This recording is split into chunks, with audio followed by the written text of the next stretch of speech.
Une femme célèbre ou anonyme, une histoire.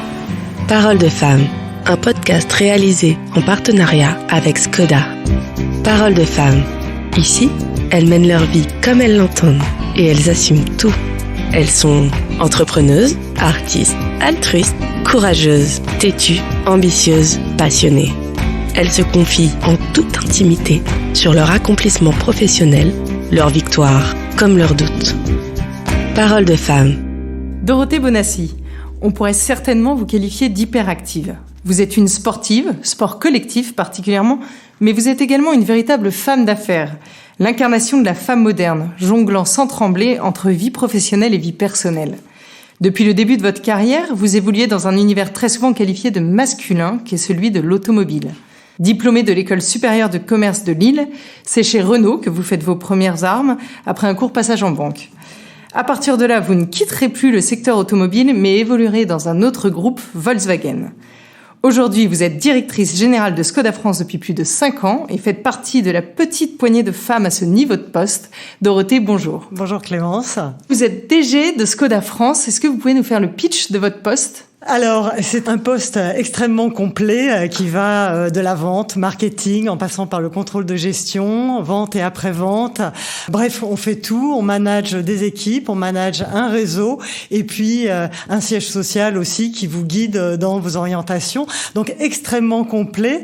Et pour une marque que j'adore en fait et avec laquelle je suis en complète osmose parce qu'elle porte bien nos ADN, je dis nos, celle de l'équipe, de générosité, d'enthousiasme, de dynamisme, d'envie de réussir.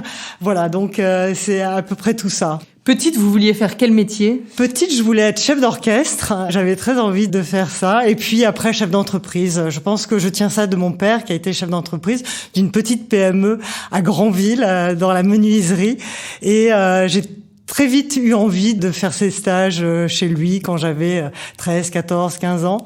Et c'est vrai que j'avais vraiment cette volonté d'être chef d'entreprise. Et quand je suis rentrée dans l'automobile, ce qui m'a vraiment guidée, c'est d'être un jour garagiste. Et j'ai mis du temps, mais j'ai eu la chance d'être directrice de succursale, puisque Renault a ses propres succursales.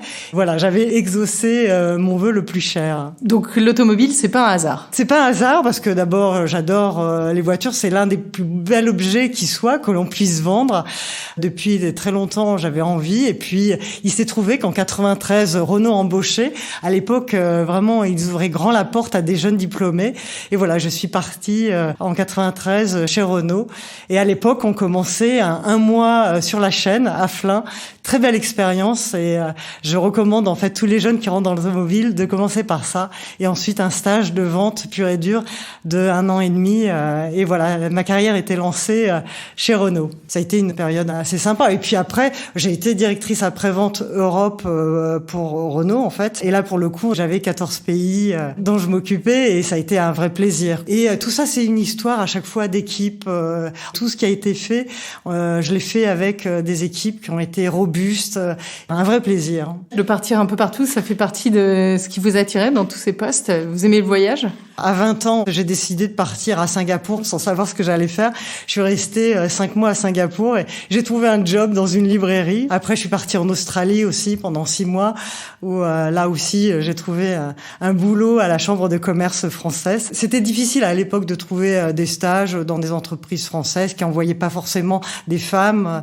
Et donc voilà, j'étais partie un peu à l'aventure et j'ai trouvé sur place, que ça soit à Singapour, en Australie. Et après, j'ai fait des missions d'export. Je suis retournée à Singapour, en Indonésie, pour des entreprises françaises. Tout ça pendant le cursus de mon école de commerce. Voilà, j'avais vraiment la soif de voyager. Après, je me suis un peu calmée quand même. Vous avez quelque chose qui vous a particulièrement surprise quand vous êtes arrivée chez Skoda ? En fait, c'est l'injustice que subit cette marque parce que je la connais, je connais ses produits, je sais d'où elle vient. Elle a une histoire incroyable. On est l'une des marques les plus anciennes. Elle est née en 1895. Il y a très peu de marques qui ont autant d'années d'existence. Et on a des produits qui sont, je vais pas dire le contraire, je suis désolée, mais qui sont vraiment fabuleux et qui correspondent pas forcément encore maintenant la vision qu'en ont certains Français ou Françaises. Il y a encore une perception des Français qui voient Skoda Europe de l'Est, Skoda carré, cheap. C'est pas du tout ce qu'on est. Et dès que je suis rentrée dans cette marque, j'ai ressenti cette injustice. Et donc, nous, ce qui nous anime, c'est gommer cette injustice. Mais c'est en train de changer.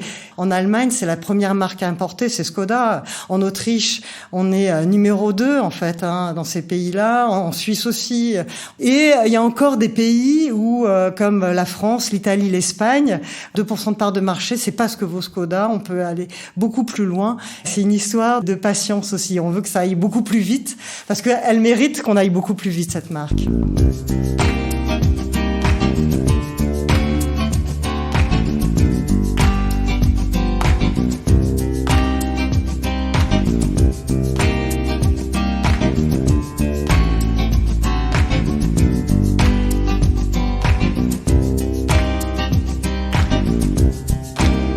Pourquoi vous avez choisi d'être partenaire de Parole de Femme ? Parce que je trouve que l'idée est très originale et elle n'est pas très répandue finalement, de faire s'exprimer des femmes qui ont des responsabilités, qui ont des parcours assez exceptionnels. C'est toujours très inspirant, en tout cas pour moi et je pense pour d'autres.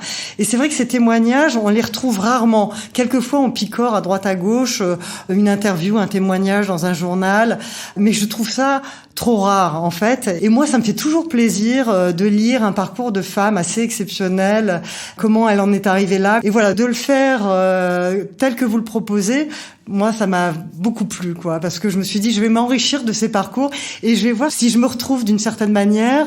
Je trouve que c'est très original. Entre vos débuts chez Skoda et aujourd'hui, vous avez le sentiment que vous avez dû travailler sur votre personnalité pour certaines choses. Vous avez senti que vous deviez travailler sur vous-même ? C'est difficile à mon âge de travailler encore sur soi-même, mais c'est vrai que j'ai en face de moi Skoda Auto, qui est le siège des Tchèques, qui connaissent pas forcément le marché, et il y a quelquefois des frictions qui apparaissent, et c'est vrai que j'ai pris avec le temps un peu plus de rondeur, un peu plus de temps pour expliquer ces choses et de les faire passer de manière plus argumentée, plus construite. Sans doute que oui, ça je l'ai appris dans ces 5 dernières années. Maintenant, il y a une vraie confiance qui existe avec bien sûr l'amont, notre siège, avec le réseau aussi, c'est 170 concessionnaires, l'équipe.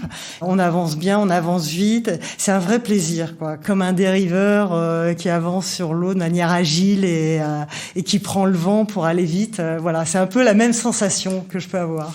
Est-ce que, si vous regardez un peu en arrière, il y a un fait, une rencontre ou une figure qui a été déclencheur dans votre parcours ? Quand je suis rentrée chez Renault, ça a commencé par 1 mois de stage ouvrier. À l'époque, je me disais, mais on sort diplômé d'une école de commerce, pourquoi je vais faire un stage ouvrier ?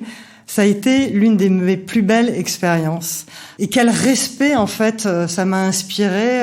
Ça a été pour moi assez marquant, ouais. Et je dis merci à Renault de m'avoir fait vivre cette expérience. C'est toujours resté en moi. Et puis après, c'est vrai que d'avoir été vendeuse, ça vous libère complètement. Quand vous travaillez dans le commerce automobile, que vous avez vendu des autos, bon, vous savez de quoi vous parlez. En fait, remplir un bon de commande, argumenter, c'est clair. Et sur les rencontres, oui, j'ai eu la chance d'avoir vraiment des très bons patrons. Des patrons pour lesquels vous dites, waouh, lui, il va vite, il réfléchit vite, il est impressionnant, il a beaucoup de courage, il sait fédérer, animer. Tout ça, oui, j'en ai eu plusieurs, ouais. Vous identifiez des accélérateurs de parcours significatifs ? Le fait d'avoir brigué ce poste de directrice de succursale, où là, vous êtes à la tête de 150 personnes et vous devez faire tourner une boutique au quotidien, répondre aux urgences, gérer en permanence les complexités des ressources humaines d'un mécanicien, d'un carrossier, d'un vendeur, d'un chef de vente. Quand vous êtes passé par là, ça vous rend aussi plus fort quand vous continuez dans le commerce automobile, parce que finalement, le réseau, ça reste vraiment la pierre angulaire de la vente automobile, encore maintenant. Vous avez rencontré beaucoup d'obstacles sur votre route ? Non. Le fait de se dire, il faut avancer, il faut construire, il faut réussir, les obstacles, ils sont faits pour être franchis.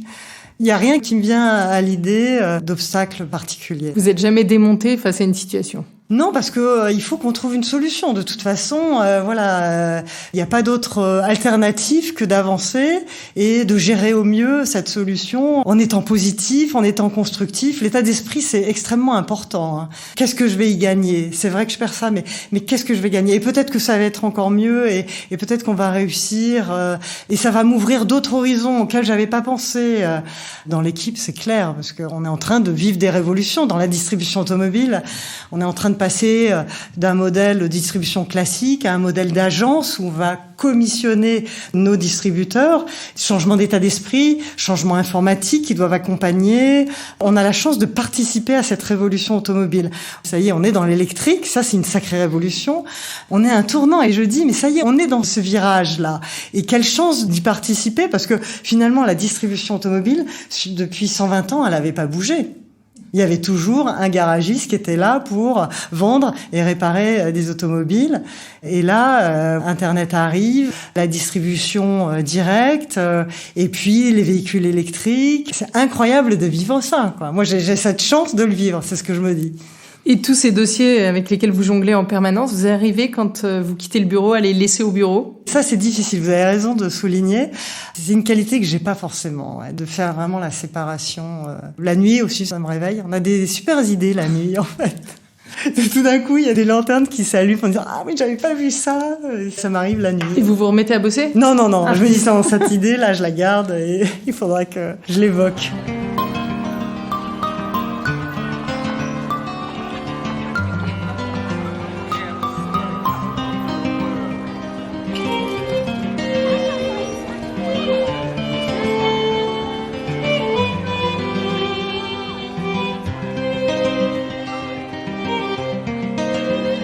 Vous êtes mère de 2 enfants. Est-ce que vous avez le sentiment qu'à un moment, il a fallu un peu faire un choix entre la carrière et le personnel, ou on peut mener les deux de front ? Non, je pense qu'on peut mener les deux de front. Alors, en revanche, c'est vrai que j'ai beaucoup d'admiration pour les femmes qui ont eu 3, 4, 5 enfants. Et d'ailleurs, moi, j'en ai côtoyé une. Elle m'impressionnait beaucoup. Elle était directrice de ressources humaines du groupe Renault. Elle était mère de 5 enfants. Et là, je peux vous dire, je me suis dit, mais chapeau, quoi, parce que elle a réussi et ça m'a vraiment impressionné. Il y en a beaucoup, hein. 2 enfants, je dirais pas que c'est facile, mais non, ça se gère très très bien. Ouais. Vous arriviez à arranger votre emploi du temps pour profiter et des enfants et du travail ? On se fait aider, hein. On se fait aider par des organisations et peut-être qu'on n'est pas assez présent comme on devrait l'être, mais néanmoins, j'espère qu'ils le vivent bien. Je pense. Vous êtes plutôt sportive ? De moins en moins, là. Mais j'essaye de maintenir en forme. Vous avez fait beaucoup de sport collectif ? Oui, beaucoup de handball. C'était mon sport au niveau départemental. Hein. C'est pas non plus national. J'adorais ce sport. Et puis du tennis aussi, beaucoup de tennis, des tournois. Maintenant, beaucoup moins parce que moins de temps. Mais donc, je m'entretiens avec de la course à pied. Vous avez le sentiment que les sports collectifs, par exemple, ça vous a aidé dans votre travail ? Sans doute, ouais. C'est gagner ensemble, l'état d'esprit, la volonté de gagner, un collectif, une envie de gagner, une envie d'être ensemble, le plaisir de jouer ensemble. Ça transforme une équipe complètement. Aujourd'hui, vous avez beaucoup de passion ? Non, alors c'est marrant que vous me disiez ça parce que j'avais cette discussion il y a pas longtemps avec un concessionnaire et lui, il arrive avec ses généralités.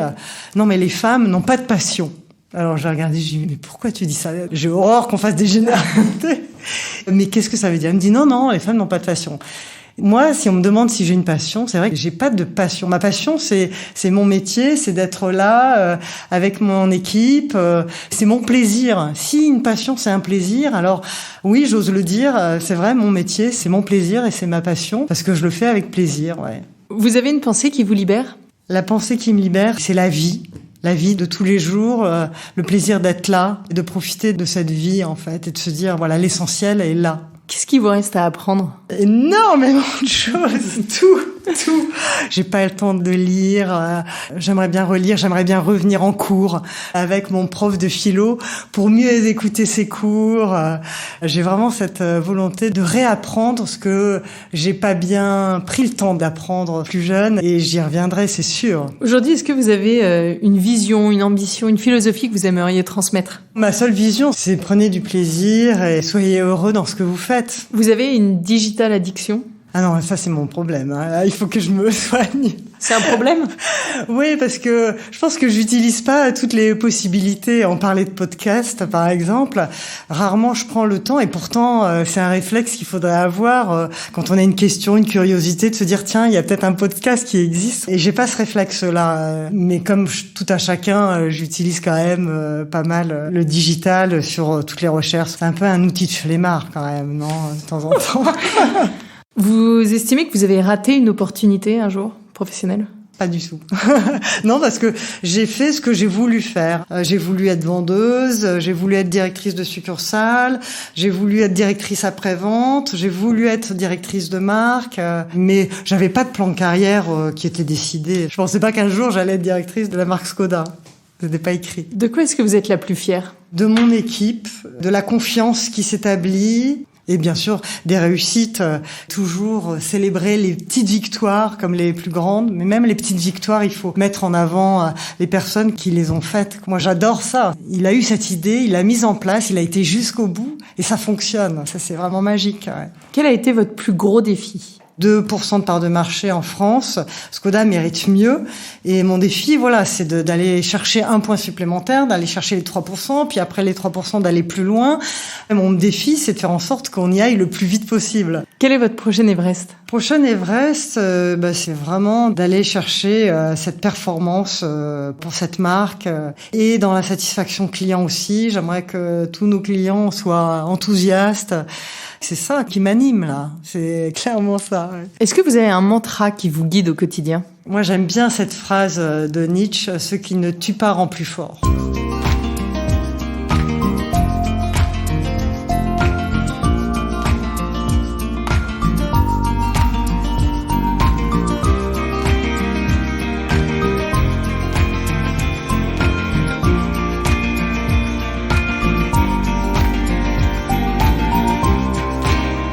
Au volant, finalement, vous êtes plutôt zen, énervé, vous chantez, vous écoutez de la musique, des podcasts.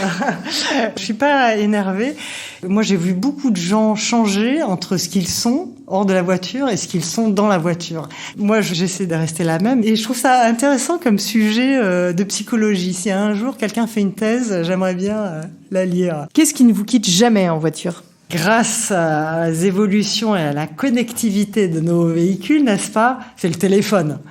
Pour écouter la musique qu'on aime, pour échanger avec nos collaborateurs, nos clients. Je vous dis nos clients parce que, voilà, la semaine dernière, jeudi, j'avais 3 heures de route à faire et je me suis dit, tiens, je vais en profiter pour appeler quelques clients qui avaient eu des problèmes avec leur voiture. Et oui, ça arrive. Pas souvent, mais ça arrive. Et donc, j'ai discuté, pendant une demi-heure avec un de mes clients. C'était important pour moi aussi de m'excuser, vis-à-vis de lui. Je représente la marque. Ça me permet aussi de donner ce genre de coup de fil, tout en étant quand même très vigilante. Quel est votre pire moment en voiture ? C'était ma première voiture, une Ford Fiesta de société, a atterri dans le port du Croisic. Je m'étais garée sur le parking et puis je m'en vais et puis tout d'un coup j'entends un barouf du diable. Je me retourne et je vois pas ma voiture sur le parking. Disparue. Je me suis dit mais qu'est-ce qui s'est passé ? La voiture était tombée dans le port du Croisic. Heureusement, il y avait un chalut qui était là. La voiture était complètement à la verticale du chalut qui l'avait empêché de tomber vraiment dans le port. J'ai été persona non grata longtemps au sein des assurances à cause de cet incident. Et quel est votre meilleur souvenir en voiture ? Ma meilleur souvenir, c'est quand on a extrait la voiture de ce bateau. Et finalement, on s'en est bien sorti et ça a été un moment assez inoubliable. Ouais. Et pour finir, comme le veut la tradition de Parole de Femme, on part en road trip. Dorothée, où est-ce que vous nous emmenez ? Dans un endroit où je suis jamais allée, qui me fait vraiment rêver, c'est le Népal, le Tibet. Ces routes-là, j'aimerais bien les faire en voiture, ça doit être assez magique. Donc oui, je pars tout de suite là. Dorothée, au revoir et un grand merci pour le partage de votre passion au quotidien. Merci Clémence. C'était Parole de Femme, un podcast réalisé en partenariat avec Škoda. À chaque épisode, une femme célèbre ou anonyme, une histoire. Ici, elles mènent leur vie comme elles l'entendent et elles assument tout. Elles se confient en toute intimité sur leur accomplissement professionnel, leurs victoires comme leurs doutes. Parole de femme.